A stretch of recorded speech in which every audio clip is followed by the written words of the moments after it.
জানুয়ারিতে বন্ধ করে দিবে অতিরিক্ত মোবাইল ফোনের সিমগুলো। 1 জানুয়ারি বন্ধ হচ্ছে অতিরিক্ত মোবাইল সিম। মোবাইল সিম ব্যবহারের ক্ষেত্রে আরো কঠোর অবস্থা নিচ্ছে সরকার। আর কত কঠোর অবস্থা নিবে? এখন মোবাইল ফোনের যে অবস্থা, আপনি যদি মোবাইল ফোনের যে অপারেটরগুলো ইউজ করেন লাইক জিপি মানে গ্রামীণ ফোনের কিন্তু যে মিনিট যে আছে পার সেকেন্ডে কত টাকা কাটে বা পার মিনিটে কত টাকা কাটে, সবগুলো যে অপারেটর আছে জিপি, বাংলালিংক, রবি, টেলিটক এবং হচ্ছে এয়ারটেল, সবগুলো দেখবেন হিউজ পরিমাণে একটা টাকা কাটে এখন। অনিয়ম ও অপব্যবহার রোধে বাংলাদেশের টেলিযোগাযোগ নিয়ন্ত্রণ কমিশন বিটিআরসি নতুন সিদ্ধান্ত গ্রহণ করেছে। আগামী 1 জানুয়ারি থেকে একজন গ্রাহক তার জাতীয় পরিচয়পত্র এনআইডি ব্যবহার করে সর্বোচ্চ 5টি সিম সক্রিয় রাখতে হবে। সো এই নতুন সিদ্ধান্ত অনুযায়ী বর্তমানে যাদের নামে 6 থেকে 10টি সিম রয়েছে তাদের ক্ষেত্রেও ধাপে ধাপে সংখ্যা কমিয়ে নামিয়ে আনা হবে। অর্থাৎ যারা অলরেডি 6টার বেশি সিম ইউজ করেন বা 5টার বেশি সিম ইউজ করেন সেগুলো হয়তো বন্ধ হবে না, কিন্তু নতুন করে একজনের যে এনআইডি আছে, এনআইডি আপনারা জানেন তো, আপনাদের এনআইডির মাধ্যমে সিমটা বায়োমেট্রিক রেজিস্ট্রেশন করতে হয়। সো এই রেজিস্ট্রেশনটা হচ্ছে আপনার এনআইডি নাম্বার দিয়ে 6টা বা 5টার বেশি করতে পারবেন না। বিআরটিসি জানিয়েছে অনিয়ম ও অপব্যবহার কমিয়ে আনতে এই সিদ্ধান্ত কার্যকর করা হয়েছে। যদিও মোবাইল ফোন অপারেটররা আগের মতোই এই সিদ্ধান্ত আপত্তি জানিয়েছে।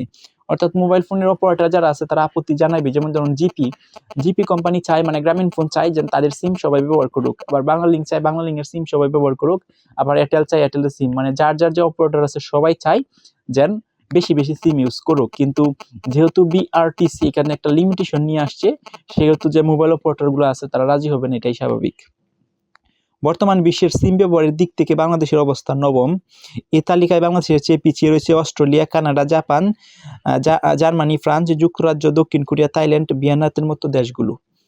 সো এই যে দেশগুলো আছেন এগুলো হচ্ছে বাংলাদেশের থেকে পিছিয়ে রয়েছে। বিআরটিসির সর্বশেষ তথ্য অনুযায়ী চলতি বছরের অক্টোবর দেশে মোবাইল সিম ব্যবহারের সংখ্যা দাঁড়িয়েছে প্রায় 18,79,70,000। এর মধ্যে গ্রামীণ ফোন 8 কোটি। সো চিন্তা করে দেখেন, গ্রামীণ ফোনই হচ্ছে অর্ধেক, কারণ গ্রামীণ ফোনের মানে এরকম একটা মানুষ পাবেন না তার জিপি বা গ্রামীণ ফোন একটা সিম নাই। সো গ্রামীণ ফোনের সিমের সংখ্যা রাইট নাও বর্তমানে সেটা 8,59,00,000, রবি 5 কোটি এবং হচ্ছে বাংলালিংক 3 কোটি, টেলিটক 66 লাখ মাত্র। কারণ টেলিটক এটা কিন্তু অনেকে ইউজ করে না, সরকারি সিম এটা বা সরকারি সিমের জন্য, কিন্তু টেলিটকের টাকা কিন্তু খুবই সীমিত সংখ্যক কাটে। এখন ওই যে জিপি যেন আছে প্রায় 8 কোটি লোকের বেশি এই যে জিপি সিমটা ইউজ করে। এখন দেখবেন সবগুলো যে মোবাইল অপারেটর আছে সব থেকে বেশি টাকা কাটে হচ্ছে জিপি বা গ্রামীণ ফোন, আপনি একটু লক্ষ্য করে দেখবেন। গত আগস্টের এক ব্যক্তির নামে 10টিরও বেশি সক্রিয় সিম থাকলে অতিরিক্ত সিম 30 অক্টোবরের মধ্যে বাতিল বা মালিকানা পরিবর্তন নির্দেশ দেয় বিআরটিসি। সংস্থা তথ্য মতে সে সময় এক ব্যক্তির নামে 10টির বেশি সক্রিয় সিম ছিল প্রায় 67 লাখ। এর মধ্যে গত 3 মাসে প্রায় 15 লাখ সিম গ্রাহক স্বেচ্ছায় বাতিল করেছে। তবে এখনও প্রায় 50 থেকে 53 লাখ সিম বাতিল হয়নি। নির্ধারিত সময়ের মধ্যে এসব সিম বাতিল না করায় সংশ্লিষ্ট মোবাইল অপারেটরের মাধ্যমে সেগুলোকে পর্যায়ক্রমে বন্ধ করে দেওয়া হবে।